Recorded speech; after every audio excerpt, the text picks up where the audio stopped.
지금 이 장면 묘하게 웃기지 않습니까? 집이 6채인 당대표가 국민 겁박을 멈추라고 외치고 집 한 채라고 밝힌 대통령이 다주택자 취급 말라고 맞받아칩니다. 과연 누가 누구에게 호통을 치고 있는 걸까요? 그리고 그 호통은 정말 국민을 향한 것일까요? 아니면 자기 자신을 향한 불안의 반사작용일까요? 오늘은 장동혁 국민의힘 대표의 최근 발언을 중심으로 이 논란의 본질이 무엇인지 차분히 짚어보겠습니다. 이재명 대통령이 X를 통해 던진 질문은 단순했습니다. 다주택자들이 수년간 양도소득세 완화 등의 기회를 받았음에도 주택을 정리하지 않았다면 주택담보대출 만기 연장까지 추가로 혜택을 주는 것이 공정하냐는 문제 제기였습니다. 강제 매각을 명령한 것도 아니고 정책적 형평성을 묻는 질문이었습니다. 이에 대해 장동혁 대표는 한밤중 사자 후 국민 겁박이라는 표현까지 동원하며 강하게 반발했습니다. 그런데 여기서 첫 번째로 짚어야 할 대목이 있습니다. 장 대표 본인 역시 다주택자라는 점입니다. 과거 여권과 민주당은 장 대표가 보유한 6채의 주택을 거론하며 비판한 바 있고 장 대표는 다 합쳐도 8억 5천만 원밖에 되지 않는다고 해명했습니다. 문제는 가격의 총합이 아니라 태도의 일관성입니다. 다주택자 규제 논의가 나오자마자 가장 크게 목소리를 높인 사람이 다주택자라는 사실, 이것이 국민 눈에는 어떻게 비칠까요? 장 대표는 대통령을 향해 집안 식구들에게도 무시당하면서 밤마다 엉뚱한 국민을 향해 호통친다고 표현했습니다. 그러나 정작 국민 다수의 여론은 어떻습니까? K-스탠리서치가 KBS 의뢰로 실시한 조사에 따르면 이재명 대통령의 국정 운영에 대해 65%가 잘하고 있다고 평가했습니다. 부동산 정책에 대해서도 51%가 긍정평가를 내렸고 다주택자 양도세 중과 유예 종료에 대해서는 무려 65%가 잘한 조치라고 답했습니다. 이 수치는 무엇을 말해줍니까? 적어도 현재까지는 장 대표의 주장과 달리 국민 다수가 부동산 정책 기조에 일정 부분 공감하고 있다는 뜻입니다. 그렇다면 장 대표의 발언은 누구를 향한 것일까요? 전세와 월세 서민의 원성이 터져나온다고 주장했지만 실제로는 다주택자 규제 강화에 반발하는 이해관계의 목소리를 대변하고 있는 것 아닙니까? 물론 야당 대표로서 정부 정책을 비판할 수 있습니다. 그것이 민주주의입니다. 그러나 비판이 설득력을 가지려면 최소한 자기 위치에 대한 성찰이 선행되어야 합니다.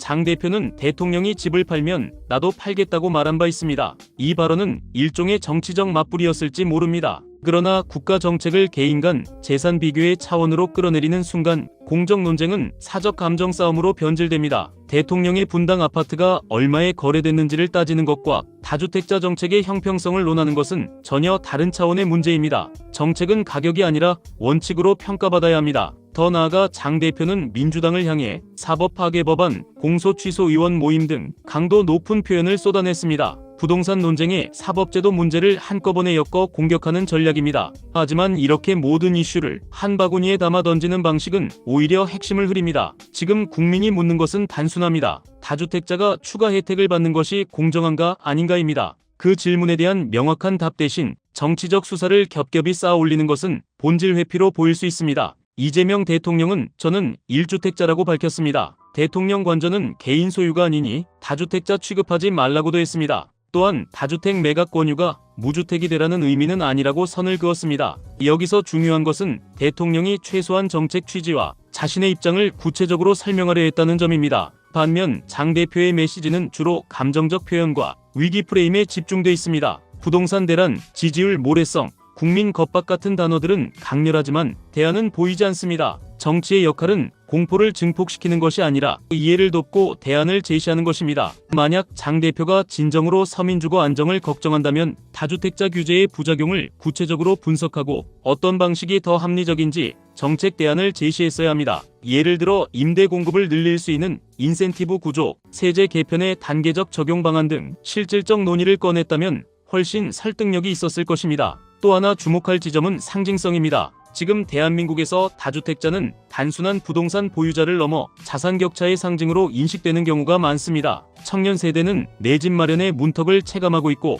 전세 사기와 월세 부담 문제도 여전히 심각합니다. 이런 상황에서 다주택자 대출 연장 문제를 건드린 것은 단순한 금융기술적 조치가 아니라 공정성에 대한 메시지이기도 합니다. 그 메시지를 정면으로 반박하려면 단순히 겁박이라는 단어로는 부족합니다. 장동혁 대표는 지금 선택의 기로에 서 있습니다. 다주택자의 권리를 방어하는 정당의 얼굴로 남을 것인지 아니면 변화된 부동산 인식 속에서 새로운 보수의 해법을 제시할 것인지입니다. 야당이 무조건적인 반대에 머무를 때 국민은 대안을 찾기 어렵습니다. 그러나 원칙과 데이터, 구체적 방안을 제시하는 야당은 언제든 신뢰를 회복할 수 있습니다. 결국 이 논쟁의 본질은 한밤중의 사자후가 아닙니다. 그것은 한국 사회가 자산 불평등과 주거 문제를 어떻게 다룰 것인가에 대한 방향성 싸움입니다. 그리고 그 싸움에서 필요한 것은 더 큰 목소리가 아니라 더 깊은 설득입니다. 장동혁 대표가 진정으로 국민을 위한다면 공포의 언어 대신 정책의 언어로 답해야 할 때입니다. 지금 국민은 호통이 아니라 해법을 기다리고 있습니다.